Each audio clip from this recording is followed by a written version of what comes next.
Les Américains, souvent, bon, ils adorent tout ce qui est tapage médiatique, c'est bien.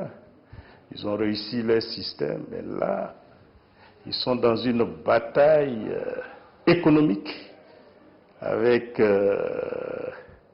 la Chine, mais ils ne pourront pas y arriver parce qu'ils sont obligés de se plier aux exigences de la Chine, parce qu'ils les tiennent quelque part, au niveau de la technologie, au niveau nucléaire et au niveau de la politique monétaire, qui est le dollar. Les Chinois, ils ont un système, il y a des méthodes de compensation qu'ils augmentent, qu'ils taxent au niveau de la douane ou pas. Ils ont un système, un mécanisme économique qui peut combler. Donc les Américains, ils ont besoin des Chinois et les Chinois ont besoin d'eux, mais ils ont plus besoin des Chinois parce que les Chinois, un, ils sont nombreux. De deux, aujourd'hui, c'est les premiers au monde dans la haute technologie parce qu'ils ont des idées novatrices.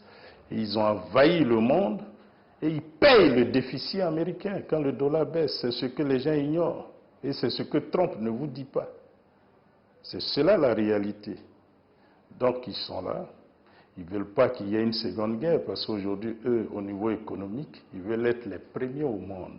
Si la Chine répondait d'une façon aussi virulente, aussi à la limite violente que les propos de Trump, l'Amérique souffrirait aussi.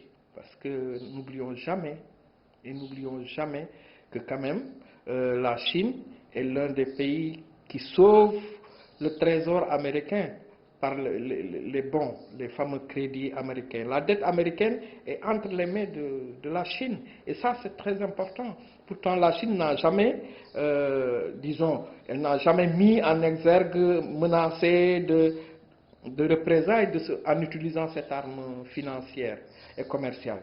Donc, ce qui est en train de se passer, pourquoi ça va échouer, c'est que c'est très simplement, Trump ne va pas aller au bout de sa logique, comme d'habitude.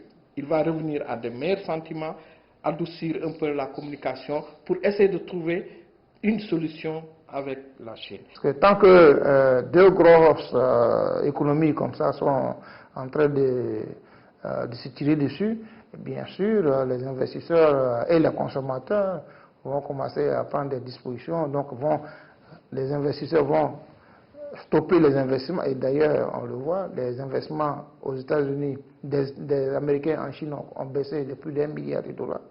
Et les investissements chinois aux États-Unis ont également baissé.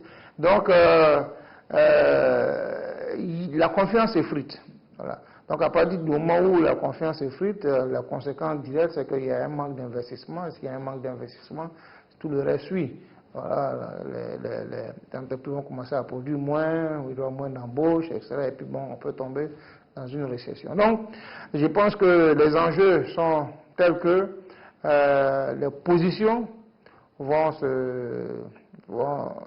seront de moins en moins radicalisées et on va partir plutôt pour une entente. Et je pense qu'on n'est pas loin de cette entente-là.